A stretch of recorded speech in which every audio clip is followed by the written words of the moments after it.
Wassalamualaikum warahmatullahi wabarakatuh. Om Swastiastu, Namo Buddhaya, salam kebajikan. Pada kesempatan ini, saya ingin menyampaikan tentang kesimpulan dan refleksi dari modul 1.1. Namun sebelumnya, perkenalkanlah saya adalah Niputu Sri Eka Carniasih dari SMKN 1 Sukawati. Saya merupakan CGP Angkatan kelima. Kesimpulan modul 1.1. Dasar pemikiran Ki Hajar Dewantara yang saya kutip dari Ki Hajar Dewantara tahun 2009 di modul 1.1 adalah yang pertama. Pendidikan bertujuan untuk menuntun segala kodrat yang ada pada anak-anak. Dalam hal ini, sebagai pendidik, seorang guru menuntun siswanya untuk berkembang sesuai dengan kodratnya masing-masing dan menuntun mereka agar terhindar dari pengaruh-pengaruh buruk, laksana seorang petani yang menjaga tanaman padi untuk tumbuh dan berkembang dengan baik. Selanjutnya, guru merupakan pamong untuk menebalkan garis samar-samar agar dapat memperbaiki laku siswa untuk menjadi manusia seutuhnya. Dalam hal ini, seorang siswa lahir ke dunia tidak seperti kertas kosong atau yang kita biasa sebut dengan tabula rasa. Tetapi seorang siswa lahir ke dunia dilengkapi oleh garis samar-samar. Oleh karena itu, tugas seorang guru adalah menebalkan garis yang samar itu dengan nilai-nilai kemanusiaan sehingga seorang anak dapat diperbaiki lakunya menjadi generasi yang diharapkan. Poin selanjutnya adalah kodrat alam dan kodrat zaman. Dalam hal ini, seorang anak tumbuh dengan karakter, sifat, dan lingkungan yang mungkin berbeda dengan siswa lainnya. Dia juga berkembang seiring dengan perkembangan teknologi dari zaman ke zaman. Sehingga sebagai seorang guru dalam melakukan pendidikan, anak perlu diperhatikan kodrat alam dan kodrat zaman. Dengan demikian, seorang guru dapat menuntun siswa menjadi siswa yang berbudi pekerti, menguasai teknologi, serta memanfaatkan dan melestarikan budaya lokal sebagai filter pengaruh dari budaya luar yang kurang baik. Selanjutnya, budi pekerti. Budi pekerti merupakan keselarasan antara cipta, rasa, karsa, dan karya. Oleh karena itu, seorang guru menuntun siswa untuk menyelaraskan cipta, rasa, karsa sehingga siswa menjadi siswa yang berbudi pekerti, kreatif, dan mandiri. Yang terakhir, pendidikan yang berpihak pada anak. Dalam hal ini, pendidikan berpusat kepada siswa untuk kenyamanan, kebahagiaan, dan kemuliaan siswa itu sendiri. Sehingga setiap aktivitas pembelajaran bertujuan memberikan kesempatan kepada siswa untuk lebih banyak berlatih dan mengalami pembelajaran dengan memperhatikan kenyamanan dan kebahagiaan siswa tersebut. Selanjutnya, saya akan merefleksikan modul 1.1. Refleksi modul 1.1 ini saya lakukan di SMKN 1 Sukawati, yaitu tempat saya bertugas. SMKN 1 Sukawati merupakan Sekolah Seni Rupa Indonesia atau juga terkenal dengan nama Sekolah Menengah Seni Rupa.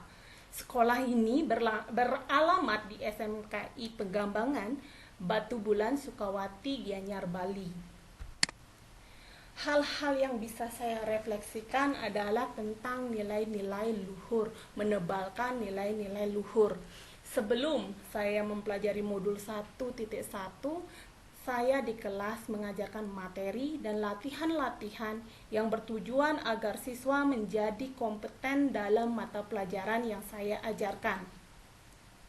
Namun, setelah saya mempelajari modul 1.1, saya memahami bahwa seorang guru bukan hanya mengajar materi, tetapi memberikan tuntunan-tuntunan kepada siswa sesuai dengan kodratnya dan menebalkan garis-garis yang samar tadi sesuai dengan nilai-nilai Pancasila. Oleh karena itu, hal yang segera saya terapkan adalah melakukan kebiasaan-kebiasaan positif seperti berdoa sesuai dengan agama masing-masing. Jadinya sebelum pembelajaran saya mengajarkan untuk mari kita berdoa sesuai dengan agama masing-masing. Kemudian menumbuhkan sikap peduli, sikap saling menghargai dengan memberikan kegiatan-kegiatan pembelajaran yang dapat dilakukan bersama, seperti diskusi, memerankan conversation yang telah dibuat bersama, kemudian mengerjakan proyek bersama. Misalnya contoh proyek mengerjakan gambar cerita, jadinya itu bisa dilakukan bersama-sama. Selanjutnya tentang kodrat alam dan kodrat zaman. Sebelum mempelajari modul 1.1, saya lebih banyak menggunakan lingkungan kelas sebagai media pembelajaran. Namun, setelah membaca modul 1.1, saya menyadari bahwa selain memperhatikan karakteristik, minat, dan lingkungan siswa, seorang guru juga perlu mempertimbangkan kodrat alam dan kodrat zaman, yaitu dengan penggunaan teknologi yang mendukung era industri 4.0 seperti sekarang ini. Oleh karena itu, saya menerapkan penggunaan aplikasi permainan edukasi digital. Yang saya gunakan itu adalah misalnya Quizzes dalam pembelajaran. Ternyata aplikasi ini dapat menyelaraskan pembelajaran dengan perkembangan teknologi. Di sisi yang lain, pembelajaran ini dapat meningkatkan motivasi siswa untuk belajar, sehingga siswa termotivasi untuk belajar, dan penggunaannya memang dapat disesuaikan dengan kodrat alam dan kodrat zaman siswa. Selanjutnya mengenai materi yang saya berikan.